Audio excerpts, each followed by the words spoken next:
Halo, perkenalkan nama saya Marcelinus Ulu dari kelas tingkat 1 reguler PPNB, dan di sini saya akan menjelaskan tentang materi pengantar biologi dan biologi sel. Biologi adalah ilmu tentang hidup dan kehidupan organisme dari masa lampau sampai masa yang akan datang, baik dalam hal struktur, fungsi, taksonomi, pertumbuhan, dan perkembangannya. Biologi sel merupakan ilmu yang mempelajari sel mengenai struktur, fungsi, dan aktivitas yang ada di dalam sel. Biologi sel atau sitologi adalah salah satu cabang biologi yang secara khusus mempelajari tentang sel dengan memanfaatkan penggunaan lensa, optik, dan mikroskop. Perkembangan kajian keilmuan biologi sel diawali dari pengamatan sel oleh Robert Hooke pada tahun 1665 melalui kaca pembesar, hingga penemuan mikroskop sederhana oleh Anthony van Leeuwenhoek pada tahun 1674 untuk mengamati mikroorganisme.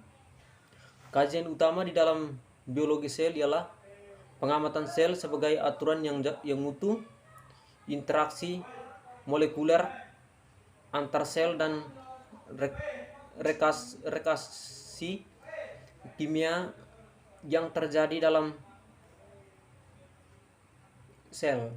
Di dalam biologi sel, objek pengamatan meliputi asam amino, protein, virus, bakteri, dan sel.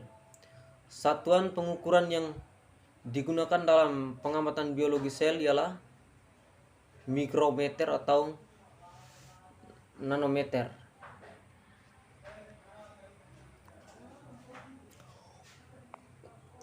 Konsep sel dihasilkan atau tercipta dari pengamatan melalui mikroskop yang terlihat sebagai bangunan kotak-kotak terkecil yang dinamakan sel.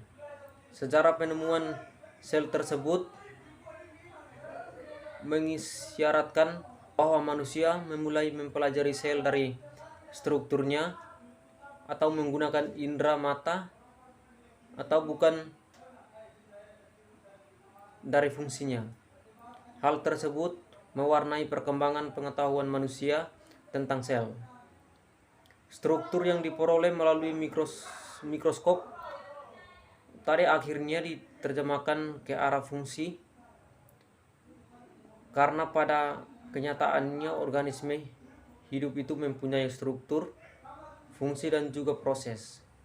Dalam jenjang struktural kehidupan, sel memiliki tempat yang istimewa sebagai tingkat organisasi terendah yang melakukan semua aktivitas yang dibutuhkan agar tetap hidup. Terlebih lagi, semua aktivitas organisme didasarkan pada aktivitas sel. Misalnya, pembelahan sel untuk membentuk sel-sel baru adalah dasar bagi semua reproduksi yang bagi pertumbuhan serta perbaikan organisme multiselular. Sel prokaryotik merupakan bentuk kehidupan yang terjadi dan memiliki metabolis paling bervariasi. Kata prokaryotik sendiri berarti sebelum nukleus, yaitu suatu organisme bersel satu tanpa adanya nukleus. Hal ini terjadi bahwa sel prokaryotik ini terlebih dahulu ada dibandingkan sel eukaryotik. Sel prokaryotik memiliki 3 komponen dasar, di antaranya ialah plasma lemma, ribosom, dan nukleoid. Beberapa sel prokariotik tidak memiliki kapsul yang menyelubungi dinding sel, kecuali prokariot yang dapat berfotosintesis.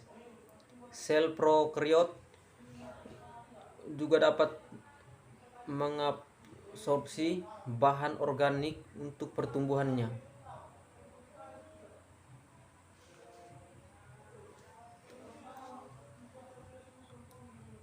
Sel eukariot adalah sel yang memiliki inti atau nukleus atau karion yang dikelilingi oleh membran. Sehingga sel eukariotik memiliki dua membran, yaitu membran sitoplasma dan membran inti atau membran nukleus. Sel eukariotik ini memulai kehidupannya dengan sebuah nukleus yang dikelilingi oleh berbagai macam organel yang memiliki struktur dan fungsi tertentu dan terbungkus dalam sebuah membran sehingga bentuknya kokoh dan tersusun dengan teratur.